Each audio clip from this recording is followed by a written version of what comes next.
Bien, chiquillos, la prueba la voy a revisar el fin de semana, ¿ya?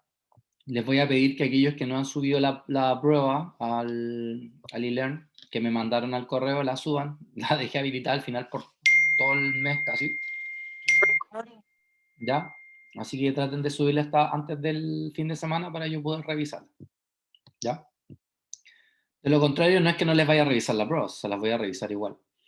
Pero el tema es que les aparezca, digamos, la corrección. Ese es el tema de subir la eLearn, ¿ya? Obviamente va a salir atrasado y todo, pero eso es lo de menos porque yo lo tengo en el correo. Ahí tengo la evidencia de que la mandaron cuando correspondía. ¿Ya? Por si acaso. Eso. Bien, hoy día, la materia de esta semana la vamos a ver hoy día. El miércoles vamos a dedicarnos a trabajar con la guía 5, la parte de la guía que nos faltó, ¿se acuerdan? Y el viernes vamos a trabajar con la guía de esta semana específicamente. ¿Ya? Y esa va a ser, digamos, la planificación de esta semana. Y la próxima semana, si no me equivoco, ya tenemos el control. A ver, ¿está la fecha? Tenemos el control número 2, que es el día viernes 4 de junio, justo antes del receso. Lo bueno es que para después del receso no van a tener ninguna evaluación, así que van a poder tener receso como tal. ¿Ya? Así que para que lo tengan presente. Bien. Vamos a comenzar entonces. Hoy día vamos a hablar directamente de la derivada direccional y los valores extremos. ¿Ya? La derivada direccional es un tipo de derivada y se llama direccional porque es una derivada en una dirección específica de acuerdo a un vector. Por lo tanto, ¿cuál es la tasa de cambio en esa dirección y en ese sentido? ¿Ya? Y los valores extremos, ustedes ya lo conocen porque lo vieron en cálculo 1, que está asociada directamente a encontrar máximos y mínimos, solo que ahora vamos a encontrar máximos y mínimos, pero para funciones de varias variables. Esta es ya casi la última parte de lo que se trata de derivadas, ¿ya?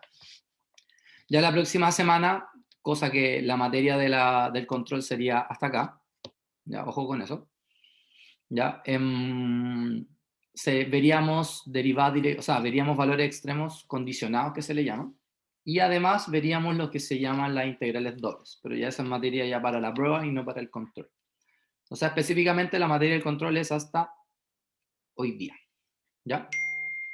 Al finalizar el PowerPoint, de todas maneras, aparece, digamos que guía y cosas les aparecen en la, ¿cómo se llama? En el control. Entonces, el objetivo de hoy es determinar la derivada direccional de una función en varias variables y encontrar máximos y mínimos locales. ¿Qué es lo que es la derivada direccional? ¿Ya? Como les dije, la derivada direccional indica la tasa de cambio de una función, ¿ya? En un determinado vector, o sea, en una determinada dirección y sentido. Este vector está representado por esta U, con una flechita arriba porque es un vector, ¿ya? Y para calcular la derivada direccional de la función en ese punto, lo único que tenemos que hacer es el producto punto, calcular el producto punto entre la gradiente de la función, el vector U, y dividido en la norma del vector U, ¿ya? Esa es la, digamos, la fórmula para calcular la derivada direccional. Si yo les preguntara por el valor máximo de la derivada direccional, ¿ya? Simplemente ustedes tienen que determinar el módulo de la gradiente. O sea, la gradiente me da como valor, su módulo, ¿ya? El máximo valor de la derivada direccional en esa dirección. Y el valor mínimo es esto mismo, pero con signo negativo, ¿ya? Por si acaso. Bien, veamos un ejemplo para ver cómo utilizamos esta fórmula que está acá, ¿ya? Entonces, lo primero que tenemos que entender es que nos van a dar una función, nos van a dar un punto en donde vamos a calcular la derivada y además nos van a dar el vector hacia donde queremos derivar. Entonces, recordemos que la gradiente de una función es el vector de las derivadas de la función, o sea, de f a de x, de f a de y. ¿Y por qué dice acá 0,1? Porque las derivadas tienen que estar evaluadas en el punto 0,1. ¿Ya? Entonces ahora lo que vamos a hacer es derivar con respecto a x. Si se dan cuenta, aquí el y cuadrado no depende de x, por lo tanto lo mantenemos y solamente derivamos el x menos 1 y el elevado a xy, que sería una multiplicación. Por lo tanto, por regla de la multiplicación, derivamos el primero, la derivada de x menos 1 es 1, por el segundo, por eso ahí dice elevado a xy, más mantenemos el primero, que es x menos y derivamos el segundo. Sabemos que la exponencial, su derivada es ella misma, y por regla de la cadena tenemos que derivar el exponente con respecto a x, lo cual nos queda un y. Entonces, una vez que tengo derivado, lo que tengo que hacer es reemplazar el 0,1 acá. O sea, x le vamos a tomar el valor 0 y el y el valor 1. Entonces acá me va a quedar 1 al cuadrado, paréntesis, e elevado a 0 por 1, más, paréntesis, 0 menos 1, por e elevado a 0 por 1, que es lo que está acá. 1 elevado a 2 es 1, e elevado a 0 es 1, por eso ahí dice 1. 0 menos 1 es menos 1, e elevado a 0 es 1, por 1, 1, y quedó 1 menos 1, lo cual nos dio 0. Ahora derivamos f con respecto a y. ¿Ya? En este caso, el x menos 1 sería constante para efectos de la y, y por ende nos quedaría la derivada de este producto. Entonces yo sé que la derivada del primero, que son 2y, por el segundo, más mantenemos el primero y derivamos el segundo, pero ahora con respecto a y, por eso quedó una x ahí. Reemplazamos el punto 0,1, ¿cierto? Entonces acá nos va a quedar 0 menos 1 por 2 por 1 por e elevado a 0 por 1 más 1 al cuadrado por e elevado a 0 por 1 por 0. Como esto queda por 0, todo este término se va. Aquí me queda negativo. E elevado a 0 es 1, por 1, 1, por 2, 2. Entonces me queda menos 2. Por lo tanto, la gradiente de la función en el punto es el vector 0, menos 2. Hasta acá, ¿alguna duda? Todavía no terminamos la derivada, pero quiero saber si entendieron cómo se determinaba la gradiente. Entonces, la derivada direccional es la gradiente. Okay. No. La derivada direccional es el producto punto entre la gradiente y el vector que te dan. O sea, lo que hicimos ahora fue determinar la primera parte. Ahora vamos a la segunda. ¿Ya? Medita la fórmula. Entonces, determinamos esta parte recién. Entonces, ahora veamos quién es U. Entonces, U es el vector menos 1,3 que me lo dan en el enunciado. La norma del vector U sería la raíz de menos 1 al cuadrado más 3 al cuadrado, que eso da 10. O sea, la raíz de 10 sería la norma del vector U. Entonces ahora reemplazamos la derivada direccional respecto al vector U de la función evaluada en el punto 0,1 sería la gradiente en 0,1 punto el vector U partido por su norma. Entonces la gradiente es el vector 0, menos 2, el vector U es el vector menos 1,3 y su norma es raíz de 10. ¿Cómo se hacía el producto punto? El primero por el primero y el segundo con el segundo. Entonces 0 por menos 1 más menos 2 por 3. Entonces 0 por menos 1 es 0, menos 2 por 3 son menos 6, partido en raíz de 10. Y si se puede racionalizar, como en este caso, no está racionalizado, pero podemos racionalizar, raíz de 10 arriba, raíz de 10 abajo, eso nos queda menos 6 raíz de 10, partido por 10. Podremos simplificar por 2, entonces me queda menos 3 raíz de 10, partido por 5. La verdad que este resultado o este me da exactamente lo mismo. Lo importante es saber llegar a la respuesta. ¿Se entendió?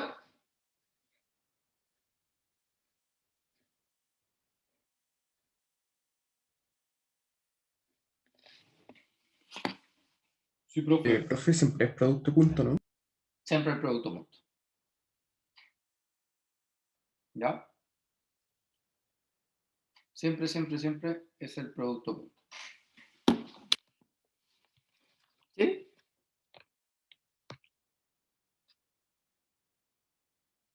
Perfecto. ¿Alguna otra duda respecto al ejercicio? Para pasar al siguiente. ¿Profe, puede retroceder un poco para ver la fórmula? Ahí está. Ya, listo, gracias. ¿Sí? Perfecto. Sí, sí. En la número 2 me dice la distribución de temperatura de una placa metálica está dada por la función T La que está ahí. ¿En qué dirección aumenta la temperatura más rápidamente en el punto 2,0? Cuando hablamos de aumentar la temperatura, cuando hablamos de variación, no estamos refiriendo solamente a la gradiente. ¿Ya? ¿Por qué puso este ejercicio? Lo podría haber puesto en el ejercicio de las gradientes. Y es porque hay que entender de que cuando te piden la derivada direccional van a ser específicos. Determina la derivada direccional en ese punto. Pero cuando te piden para dónde aumenta o para dónde disminuye, solamente necesitas como información la gradiente. ¿Ya? Y el vector gradiente te va a decir hacia dónde crece más. ¿Ya? Entonces, en este caso, por ejemplo, vamos a determinar la gradiente, recordando que tenemos que derivar t con respecto a x y t con respecto a y. Entonces, si derivamos t con respecto a x, acá tenemos que x sería la derivada, o sea, sería lo que puedo derivar, y el e elevado a 2i se mantiene constante. Entonces, la derivada de x es 1 y por eso quedó e elevado a 2i. En el otro caso tenemos i elevado a 3 y solo derivamos el e elevado a x, que es e elevado a x. Y como lo queremos saber en el punto 2,0, entonces evaluamos en el 2,0. O sea, cuando x vale 2 y el y vale 0. Entonces, si se fijan bien, cuando el y vale 0, aquí se terminó, se va a ir. Y acá me va a quedar 2 por 0, que es 0, y e elevado a 0, que es 1. Luego derivamos t con respecto a y. Entonces, en este caso ahora se mantiene el x y derivamos el exponencial. La derivada del exponencial es la misma exponencial. Y la derivada por regla de la cadena del 2i, que sería 2. Más, ahora solamente derivamos el i elevado a 3, que son 3i cuadrado, y mantenemos el e elevado a x. Entonces ahora reemplazamos el valor de x y el valor de y, y eso da 4, porque acá vamos a tener 2, aquí vamos a tener e elevado a 0, 2 por 2, 4. Y como acá el i vale 0, y inmediatamente este término es 0. Eso significa que la gradiente de la temperatura o de la distribución de la temperatura en el punto 2,0 es el 1,4. Eso significa que esta es la dirección de crecimiento. O sea, esta placa metálica en esa dirección, en ese vector, va creciendo el valor de la temperatura. ¿Ya? ¿Cómo puedo determinar el coeficiente de la variación? El coeficiente de una variación es Profe, simplemente su norma, dígame. ¿cómo sabe que va creciendo o decreciendo? Porque la gradiente te indica el crecimiento. Sí, siempre. ¿Okay? Siempre la gradiente te indica el crecimiento. Y el decrecimiento te lo indica la gradiente en el sentido contrario. De hecho, lo vamos a ver más bajito. ¿Ya? Entonces, si te hablan de el crecimiento, el crecimiento o decrecimiento, sí o sí calculáis la gradiente. Y la gradiente te indica la dirección de crecimiento, siempre. ¿Ya? Como nos piden el coeficiente de variación, lo que tenemos que hacer es calcular la norma de la gradiente, que sería la raíz de 1 al cuadrado más 4 al cuadrado. Entonces 4 al cuadrado da 16, 1 al cuadrado 1, la suma da 17. Entonces este es el coeficiente de variación. O sea, va variando de raíz de 17 en raíz de 17 en esa dirección. Y en el número 2 dice en qué dirección decrece la temperatura más rápidamente. Entonces ahora la cosa va al revés. Entonces si hacia allá crece, en sentido contrario, decrece. ¿Cómo era un vector en sentido contrario? ¿Se acuerdan? Si este era el vector 1,4, ¿cuál va a ser el vector de decrecimiento? Menos 1,4. O sea, menos 1, menos 1,1. 4. O sea, el negativo de la gradiente. O sea, la gradiente me indica hacia dónde crece y menos la gradiente me indica hacia dónde decrece. ¿Sí? Entonces, diferencias entre calcular la gradiente para tener la información es que la derivada direccional me van a decir la derivada direccional. Y cuando hablamos de crecimiento o decrecimiento, hablamos de solamente la gradiente. ¿Se entendió?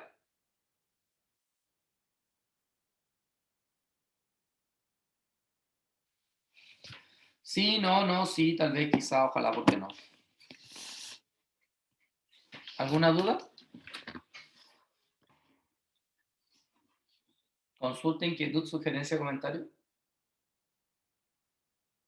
Hasta ahora todo claro. Bueno, en general, cuando les pidan la derivada direccional, como les dije, ustedes siempre les van a dar el vector u, van a tener la función, ¿cierto? Una función vectorial, porque en este caso sería x, y como función, ¿Y cómo se calcula? Calcular la gradiente de la función evaluada en ese punto y le hacen el producto punto con el vector u que te dan y al vector u le calculan su norma. Y así es como se calcula la derivada direccional siempre. Al final pasa a ser una fórmula para cada vez que se deriva de forma direccional.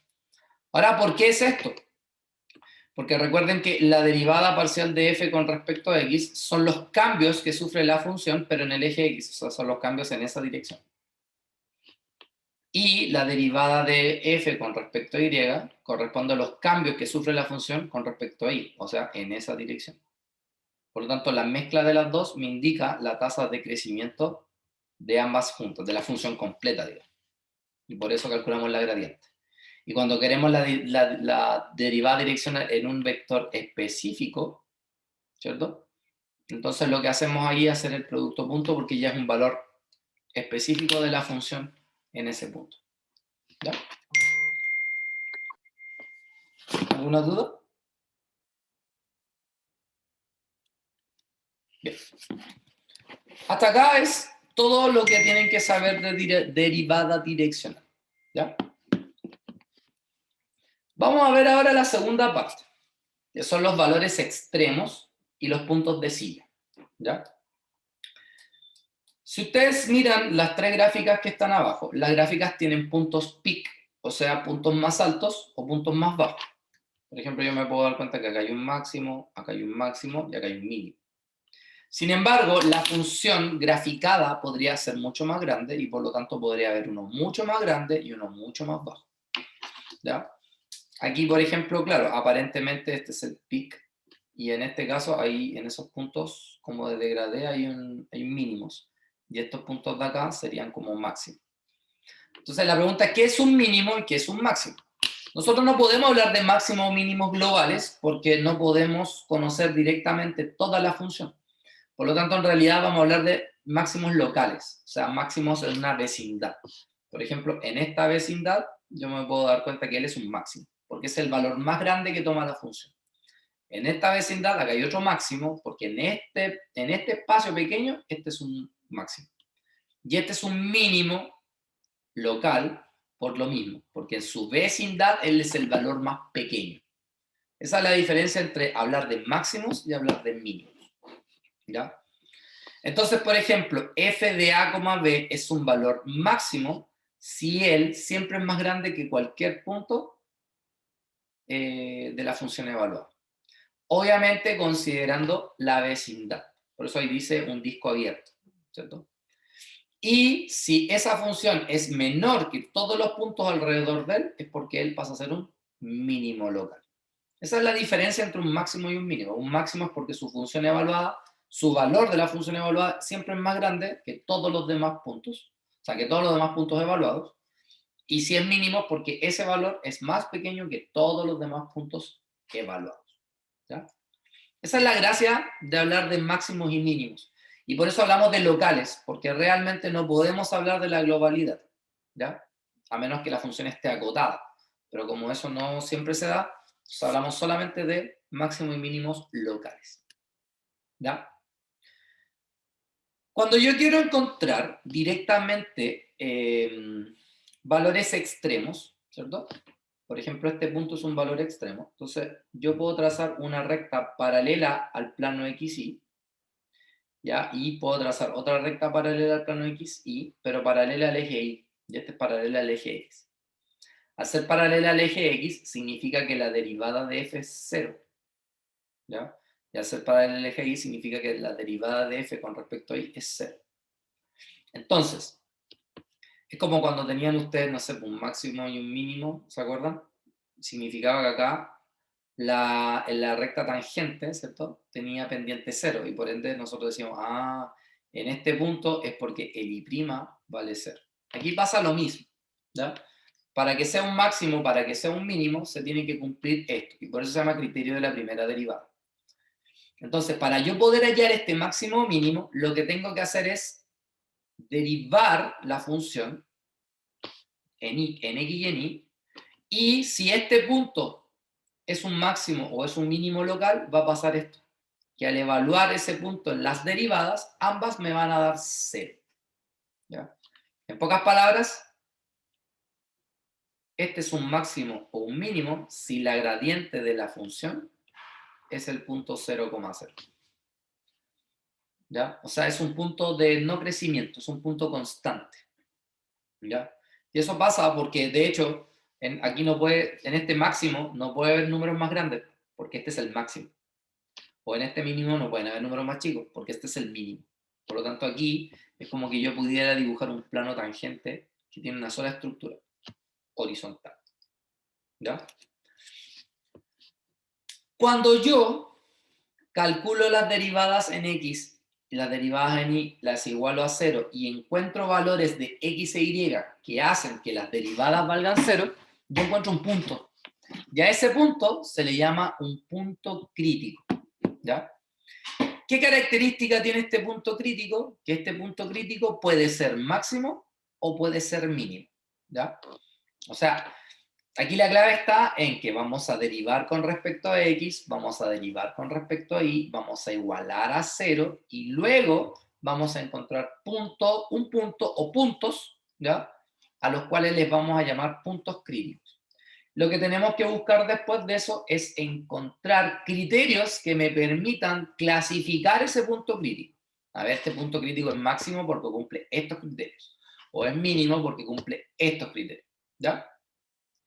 Sin embargo, cuando teníamos una función de una variable, o teníamos un máximo o teníamos un mínimo. Pero acá puede ocurrir un caso en donde se le llama un punto de silla. ¿Se acuerdan que lo que era un punto de silla y dónde lo encontramos?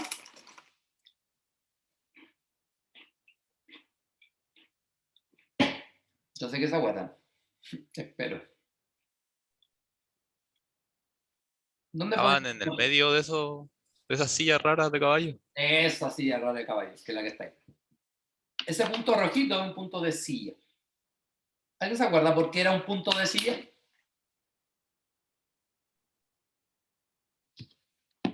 Porque es el punto máximo y mínimo. Muy bien. Porque si yo considero esta región, para esta región es mínimo. Pero si considero esta región, para esta región es máximo. Entonces, un punto de silla es un punto de inestabilidad, por decirlo así, porque así como puede ser máximo, también puede ser mínimo. Entonces, en esta ocasión, podemos hablar de 3 tipos de clasificación del punto crítico.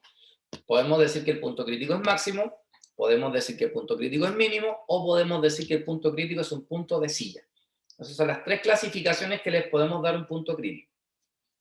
Sin embargo, para yo poder determinar esto, vamos a ocupar un criterio que se llama el criterio de la segunda derivada. ¿Ya? ¿Cómo funciona este criterio? Si yo tengo una función, vamos a decir que esta función tiene un máximo local en ese punto si determino la segunda derivada en x, la evalúo en ese punto y me da negativa, y esta resta, o sea, la segunda derivada en x, la segunda derivada en y, menos las derivadas mixtas al cuadrado, la resta me da positivo. Si se cumplen estas dos, yo voy a decir que el a, b es un máximo local. ¿Sí? Fíjense que siempre necesito la segunda derivada. ¿Cuándo es mínimo local? Cuando la segunda derivada en x me da positiva, y este mismo factor también me da positivo. Y en el tercer caso, cuando un punto crítico, o sea, cuando un punto de silla, perdón, cuando esta resta que está acá, independiente que la segunda o la segunda derivada de positiva o negativa, pero esto sea menor que 0. ¿Ya? En ese caso, yo digo, esto es un punto de silla. Sin embargo, podría ocurrir el caso que este producto con esta resta me dé 0. Cuando eso ocurre, solamente decimos que el criterio no es concluyente. O sea que, para saber si es máximo o mínimo, tendríamos que buscar otra forma de determinar eso, como por ejemplo, graficando. Es la única forma de saber si correspondería a un máximo o un mínimo. ¿Ya? Entonces, ¿qué voy a hacer ahora? Voy a borrar todo y les voy a pedir que le saquen una foto a esta parte. ¿Para qué? Para que el siguiente ejercicio lo puedan comparar y lo puedan ver. ¿Ya?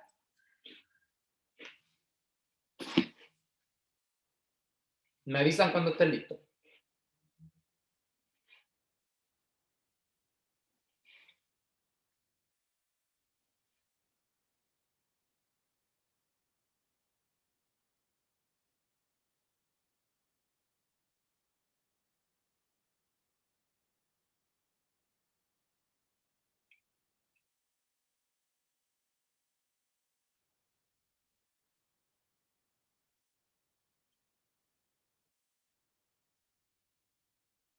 Me avisan cuando estén listos.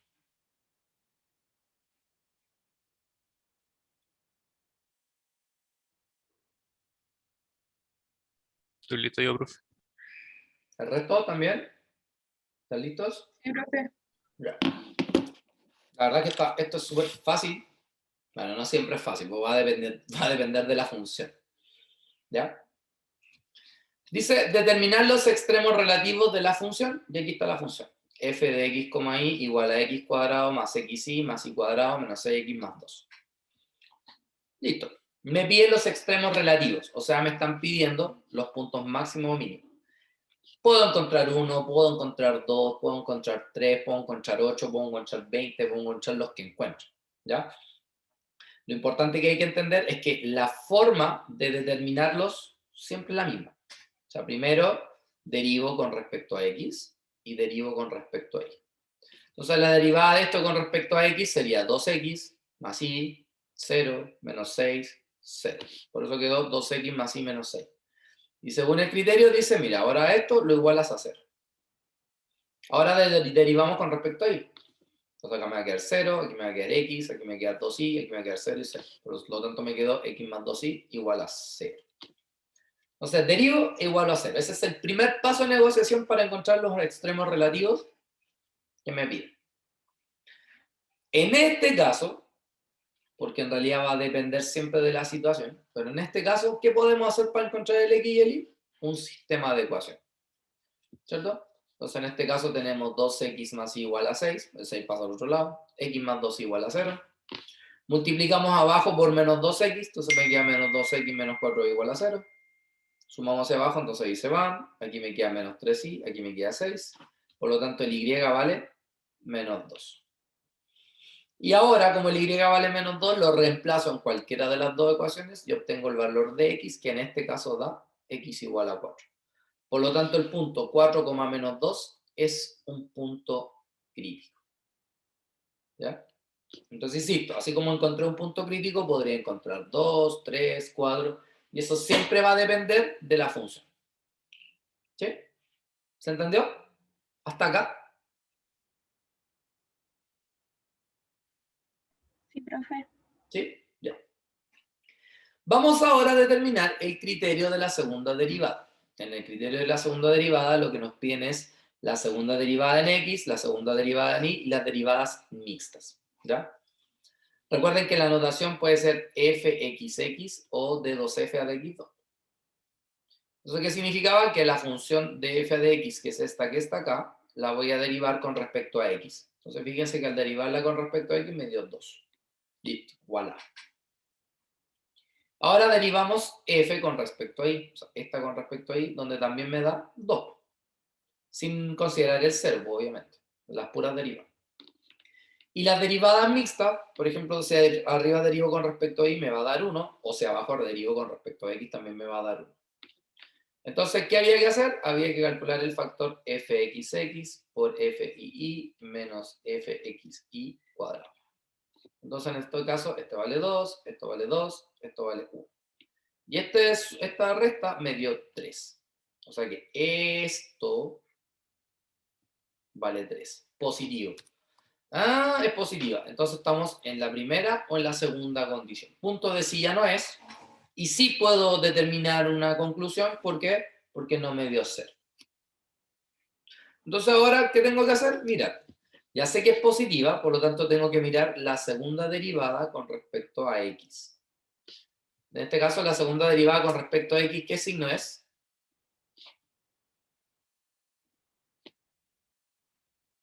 ¿Qué signo es? Positivo. Positivo. Entonces, ¿en qué caso estamos?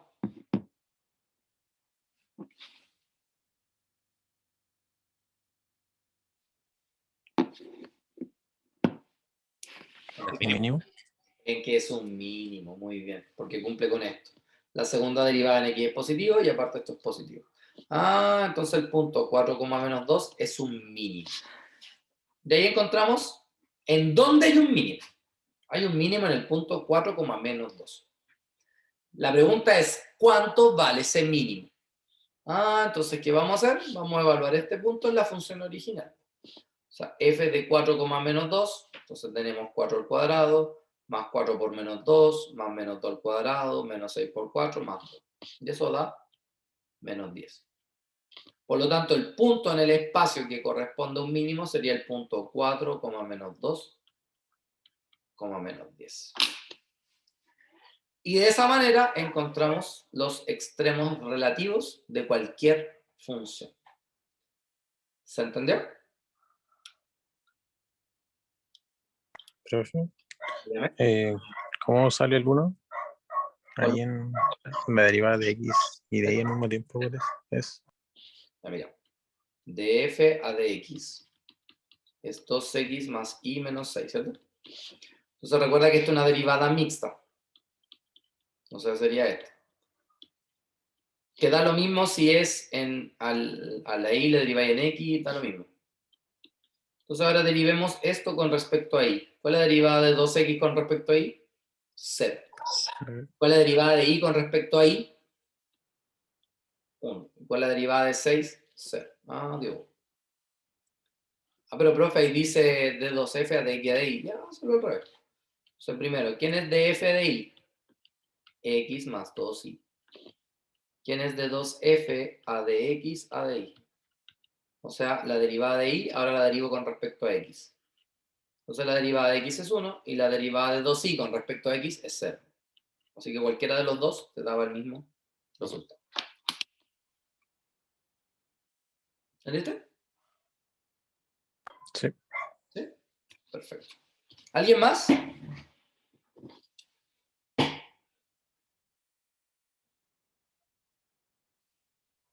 ¿Alguna duda, consulta, inquietud, sugerencia, comentario? ¿Queja, reclamo?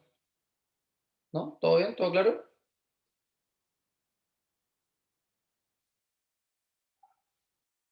¿Hay alguien ahí? Sí, estamos aquí. Ah, ya.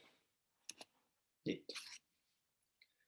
Bueno, acá tenemos otro caso. Bueno, ahí dice, obtenga los valores extremos de la función x cuadrado más y cuadrado menos 4y más 9.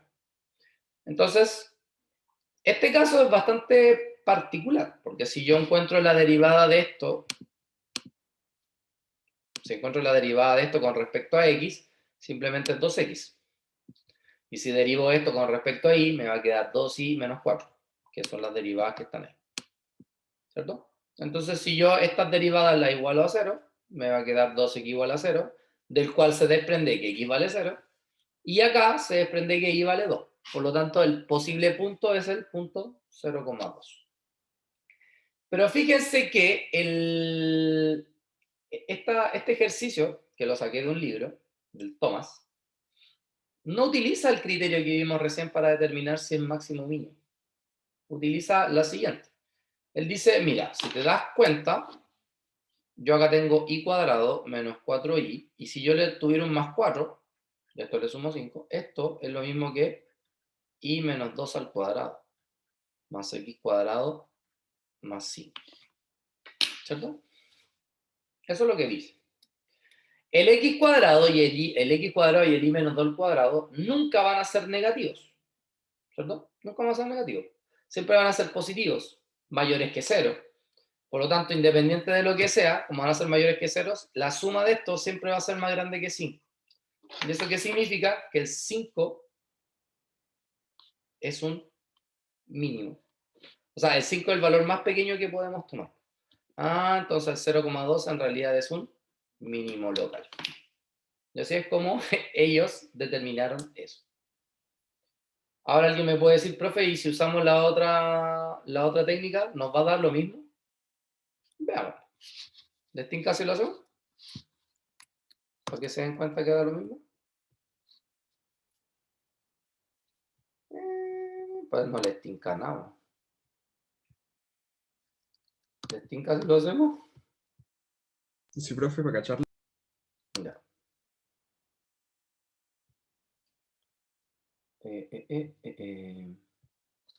Entonces veamos, la función era x cuadrado, dibujar, f de x, y era igual a x cuadrado más y cuadrado menos 4y más 9, si no me equivoco. Sí. Entonces si derivamos f con respecto a x, ya vimos que da 2x. Y si derivamos f con respecto a y, ya vimos que nos da 2y menos 4. Igualamos a 0, ¿cierto? Entonces de acá se desprende que x vale 0 y de aquí se desprende que y vale 2. Por lo tanto, el punto 2, o sea, 0,2 es un punto crítico. Encontremos fxx, o sea, la segunda derivada de f con respecto a x, que sería 2. Encontremos f y y, que sería la segunda derivada de f con respecto a y, que también me da 2. Si encontramos la derivada mixta, nos vamos a dar cuenta que da 0. Entonces, cuando yo calcule el factor fxx, fii menos fxy cuadrado, este vale 0. Aquí me va a quedar 2 por 2, que es 4, que es positivo. L es positivo y además la segunda derivada en x también es positiva. Por lo tanto, el punto 0,2 es mínimo. ¿Y cómo saber si es mínimo? Calculen f de 0,2. Nos va a dar 0 al cuadrado, más 2 al cuadrado, menos 4 por 2, más 9. 4 por 2 es 8, menos 8 más 9 es 1, 2 al cuadrado es 4, más 1, 5. O sea, el análisis del libro coincide con el análisis del criterio de la segunda derivada. ¿Se entendió?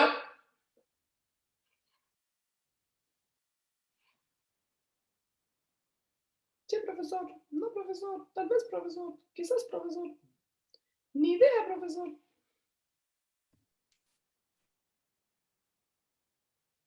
No sé nada, profesor. ¿Se entendió o no? Sí, profe. Sí. Perfecto. El otro ejercicio, que es el paraboloide hiperbólico, que es este que está acá. ¿Cómo se ve un paraboloide hiperbólico? Por la pura forma. Z igual a y cuadrado menos x cuadrado. Entonces dice, el dominio de f es todo el plano. O sea que no hay ninguna restricción, digamos, para el x o para el y. Si determinamos las derivadas parciales, la derivada parcial en x me da menos 2x y la derivada parcial en y me da 2y. Entonces, si igualamos a 0, claramente el origen sería el posible punto máximo, mínimo o de silla, ¿cierto? Entonces, fíjense lo que dice acá. Dice, sin embargo, a lo largo del eje x positivo, el valor f de x, 0. O sea, vamos a analizar la función cuando el y vale 0, pero el x se mantiene. Entonces, en este caso me queda menos x cuadrado, lo cual es negativo a lo largo del eje y positivo. F tiene un valor de f de 0, y, como y cuadrado, porque en este caso el x vale 0, mayor que 0. ¿Eso qué significa? Significa que cuando sobre el eje y, ¿cierto? Sobre el eje x, ¿ya? La función siempre es negativa. Por lo tanto, yo podría suponer que acá hay un máximo. Sobre el eje y, la función es positiva, por lo tanto podría suponer que hay un mínimo. Entonces, como hay una dicotomía entre o es máximo o es mínimo, porque o es máximo siempre o es mínimo siempre, pero no puede ser así como que para algunos casos positivos, no. O es máximo o es mínimo. Entonces aquí podemos concluir que este es un punto de silla, que es lo que yo les decía. Justamente, ese punto es un punto de silla, porque en esta trayectoria es máximo y para esta trayectoria es mínimo. Ahora, si ustedes quieren utilizar el mismo criterio de recién, entonces esto sería de la siguiente forma.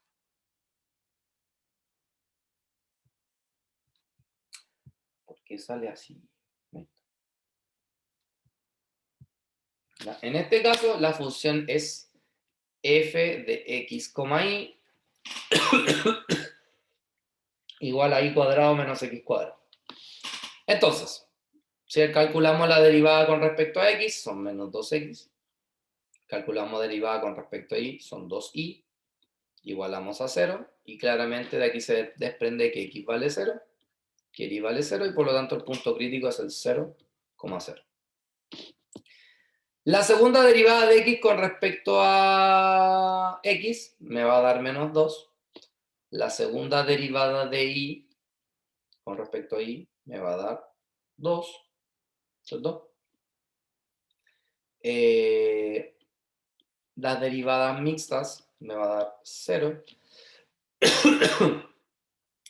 Se cumple que fxx por fii menos fxi al cuadrado es igual a menos 2 por 2 menos 0, donde da menos 4, negativo.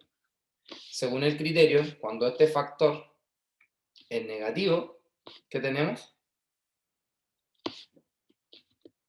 Un punto de silla. Por lo tanto, el valor 0,0 es punto de silla. ¿Y eso qué significa? Que puede ser máximo, como puede ser mínimo. ¿Se entendió?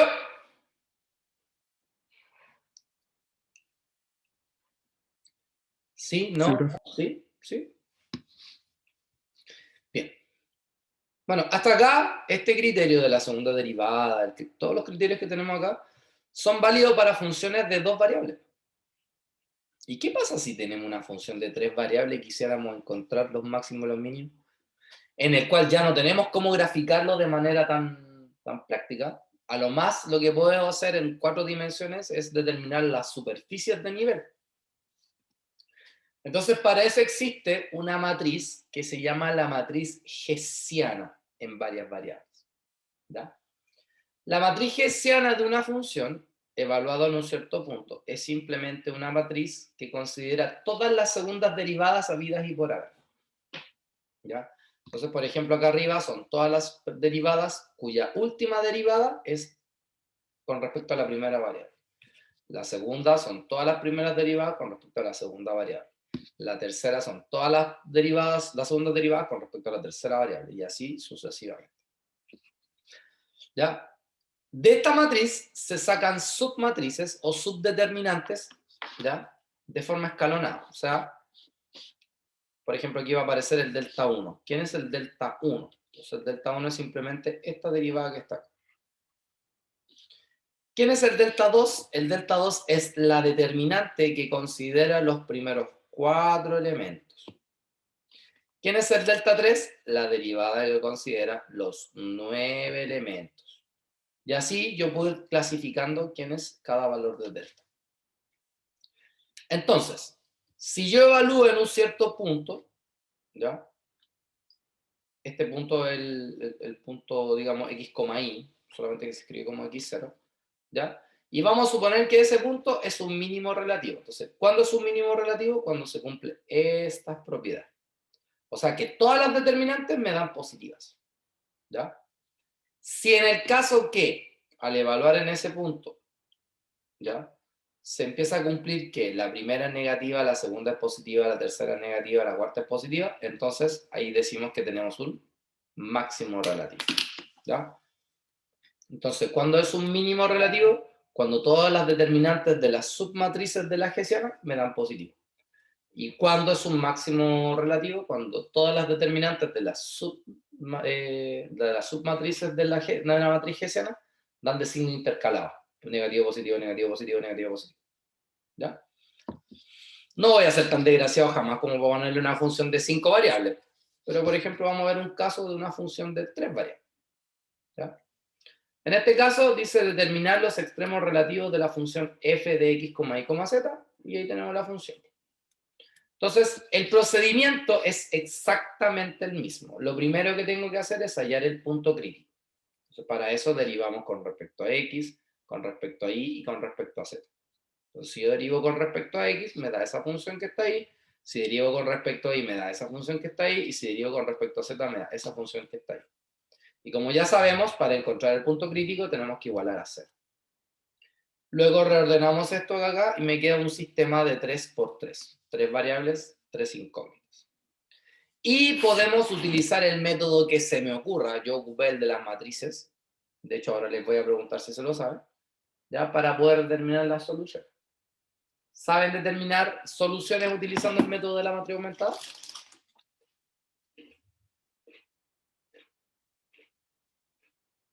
Se me olvidó. ¿Ya? ¿Alguien más? No, no lo sé. O sea, no me acuerdo. ¿No tuvieron álgebra lineal?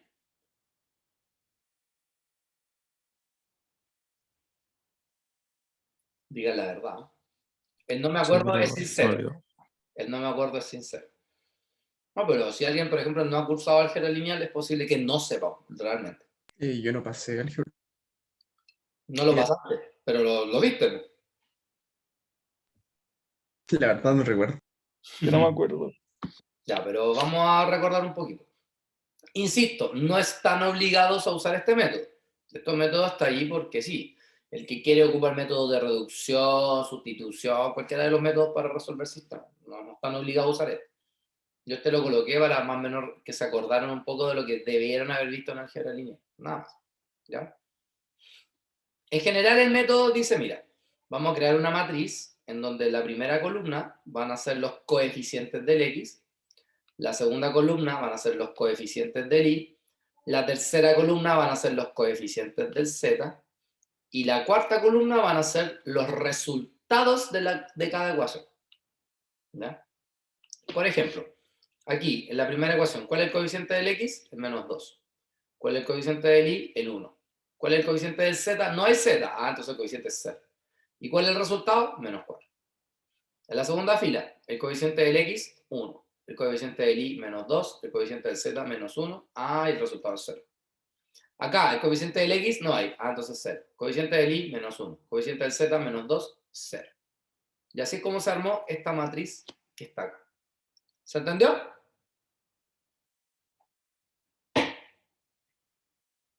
¿Cómo formé esta primera matriz? ¿Se acordaron? Profe, Dígame. ¿eso no le decían método de Kramer o algo así? Ya, el método de Kramer es un método asociado a esto. El método de Kramer también es una forma de calcular las soluciones en base a las determinantes. Sí, pero este no es el método de Kramer. Pero tiene relación. ¿Ya? Entonces, ¿qué teníamos que hacer acá? Tratar de escalonar esto. O sea, que me quedara aquí un 0, aquí un 0 y aquí un 0. Entonces, por ejemplo, ¿qué hice yo? Yo cambié la primera fila con la segunda fila, para que aquí me quede un 1. Entonces, si se dan cuenta, toda esta primera fila la escribí arriba, toda esta segunda fila la escribí abajo, y la última la dejé intacta. ¿Qué hice ahora? Tomé el 1, lo multipliqué por 2 y se lo sumé al de abajo. Eso hice. Y como se lo hice acá, también se lo voy a hacer acá, se lo voy a hacer acá y se lo voy a hacer acá. ¿Ya? Entonces, 2 por 1, 2. Menos 2, 0. Fíjense que solamente cambia la segunda fila, la primera queda intacta. Entonces, 2 por menos 2, menos 4, más 1, menos 3. 2 por menos 1 son menos 2, más 0, menos 2. 2 por 0, 0, menos 4, menos 4. De esa manera formé estos dos ceritos que están acá que tanto necesitaba tener. Y así es como formé una nueva matriz aumentada. ¿Ya? A esto se le llaman operaciones elementales fila. O sea, yo le aplico operaciones a una fila y se la sumo resto a la otra. ¿Para qué? Para ir pivoteando, que se le llama.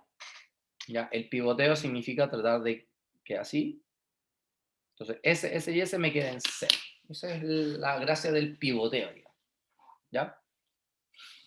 ¿Se entendió cómo llegamos a esta matriz que está acá? Esta penúltima matriz. ¿Alguna duda? No, profe. ¿Franco? Ahí estamos recortando. Ya. ¿Viste? De a poquito. ¿Qué vamos a hacer ahora? Vamos a cambiar esta por esta fila para que aquí me quede un 1. Entonces, si se dan cuenta, la primera está intacta y aquí simplemente cambié la segunda con la tercera fila. Entonces, ¿qué voy a hacer? Con este menos 1 voy a eliminar el 3 de abajo. ¿Cómo? Voy a multiplicarlo por menos 3. Porque menos 3 por menos 1 son 3 y 3 menos 3 me va a dar 0. Ah, entonces a él también lo voy a multiplicar por menos 3 y a él también lo voy a multiplicar por menos 3 y se lo voy a sumar al de abajo. Entonces menos 3 por menos 1 son 3, menos 3, 0. Menos 2 por menos 3 son 6, 6 menos 2, 4. 0 por menos 3, 0, menos 4, menos 4. Y así es como llegué a esta matriz que está acá, que es justamente lo que yo les decía, escalonada. ¿Se entendió? Este método se llama el método de Gauss.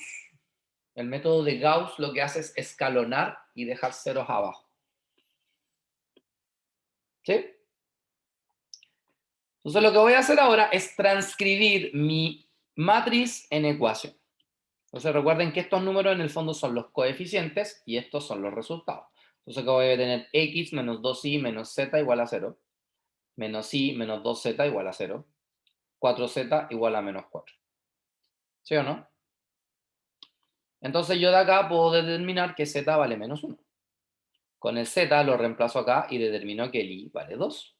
Y con el y y el z acá lo reemplazo acá y obtengo que x vale 3. Por lo tanto, el punto crítico es el 3,2, menos 1. ¿Se entendió? Ahí sí, profe. ¿Sí? Entonces ahora, este es el punto que tengo que determinar. Entonces, para saber si es máximo o mínimo, necesito determinar la matriz hessiana. O mejor dicho, necesito determinar los coeficientes de la matriz hessiana. ¿Ya? Entonces, para eso, estos son los elementos de la matriz hessiana, las segundas derivadas. Entonces, ¿quién es la segunda derivada de f con respecto a x? O sea, el con respecto a x, menos 2. Por eso dice menos 2. La segunda derivada de y ahora con respecto a x. O sea, esta con respecto a x, que me va a dar 1. La segunda derivada de f de z con respecto a x. O sea, la que derivé con respecto a z, ahora la derivo con respecto a x. Como no tiene x, su derivada es 0. Y así empiezo a completar cada una de ellas. Y de acá obtengo la matriz hessiana. La matriz hessiana de mi función, evaluada en el punto en cuestión, sería la matriz menos 2, 1, 0, 1, menos 2, menos 1, 0, menos 1, menos 2. Esa es la matriz hessiana. ¿Ya? Entonces ahora, para determinar los coeficientes, tenía que partir por el primero. Entonces, él sería el delta 1, que vale menos 2 y que es negativo. Ahora, la determinante de la matriz 4 por 4, que es menos 2, 1, 1, menos 2. ¿Cómo se determinaba una determinante 2 por 2? Se multiplicaba cruzado, restando. Entonces, menos 2 por menos 2, 4, 1 por 1, 1, se resta y eso me da 3 positivo. Ahora, la determinante completa, de la matriz hessiana completa. Si pensamos en cuando teníamos vectores, algo similar. Se tomaba el primero, ¿cierto? Se borraba esa columna con esa fila y determinábamos menos 2 por menos 2 son 4, menos 1 por menos 1 que es 1. Después venía un menos, ahora viene el 1, ¿cierto? Lo mismo. Se elimina el con él, entonces tenemos 1 por menos 2, 0 por menos 1, 0. Y como la tercera columna, su primer elemento es 0, entonces, pau, pau. Entonces 4 menos 1 son 3, 3 por menos 2 son menos 6, menos 2 menos 0 es menos 2, con el menos de afuera son más 2, y menos 6 más 2 son menos 4, negativo. Entonces fíjense que me dio negativo, positivo, negativo. Ah, entonces estamos en esta característica. Por lo tanto, ese punto crítico que era el 3, 2, menos 1, sería un máximo. Y si ahora yo les pregunto cuánto vale ese máximo, usted lo único que tiene que hacer es evaluar la función en ese punto, que es reemplazar acá por el 3, el 2 y el menos 1. Y eso da 6. Entonces es el valor máximo local de esa función específicamente. El único valor que sobresale en una cierta vecindad de la función. Y ahí tenemos la materia del día de hoy. ¿Se entendió? ¿Alguna duda? Consulta, inquietud, sugerencia, comentario.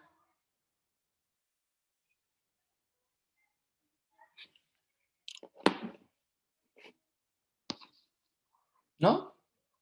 ¿Nada? No, profe. ¿Todo claro? Bien.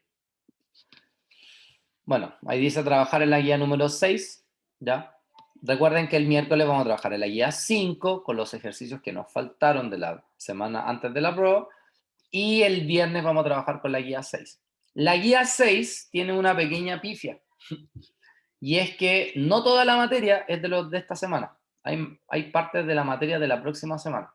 Entonces, como que la guía 6 es de esta y de la otra semana. Entonces, aquí le especifiqué que entra en el control número 2. Entonces, el control es el viernes 4 de junio, igual que todos los controles durante todo el día, ¿ya? Y serían las guías número 5 completa, pues tampoco es completa, ¿ya? Pero ustedes me entienden. Y en la de la guía 6, del ítem 1 al 6, solamente entrarían en el control, ¿ya? Ahí está bien especificada para que sepan lo que tienen que estudiar, ¿ya? Eso.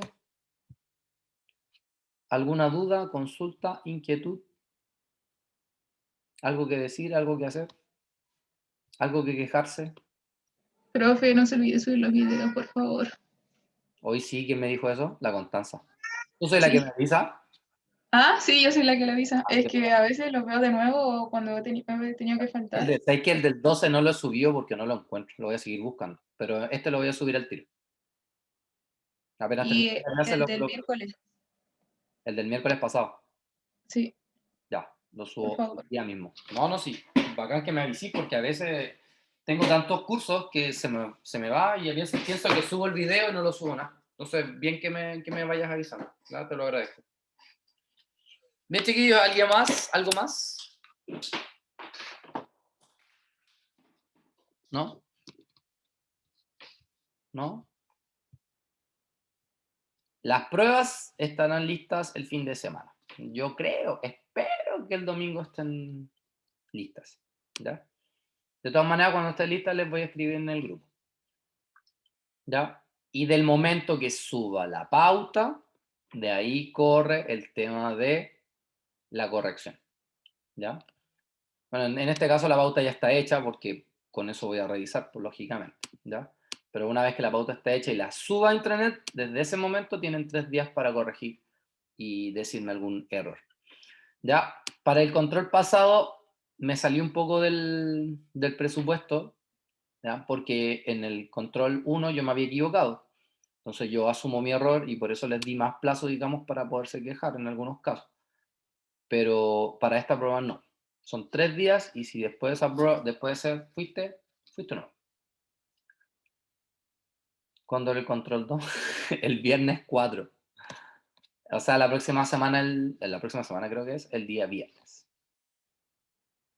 Y al igual que al igual que el control de la prueba, durante todo el día. ¿Ya? Y es con multialternativas, ojo con eso. ¿Ya? Voy a ver si encuentro alguna estrategia con el profe, con el otro profe, por lo de siempre, por si se cae el maldito e-learn. ¿Ya? Así que, por si acaso. Yo creo que lo que podríamos hacer es primero meternos al e-learn, sacarle las fotos, las 4 preguntas, las que hayan, y luego ir respondiendo en el mismo e-learn. Y en el caso que se caiga el e-learn, yo voy traspasando esas preguntas en una hojita y de ahí me las mandarían al correo como lo hicieron con la prueba. ¿Ya? O sea, sería como una solución parche por si el intranet se cae. ¿Ya? Pero hasta que no afine los detalles, queda como idea, ¿no? ¿Ya? Bien, chiquillos, ¿algo más? ¿Otra duda, consulta? ¿No?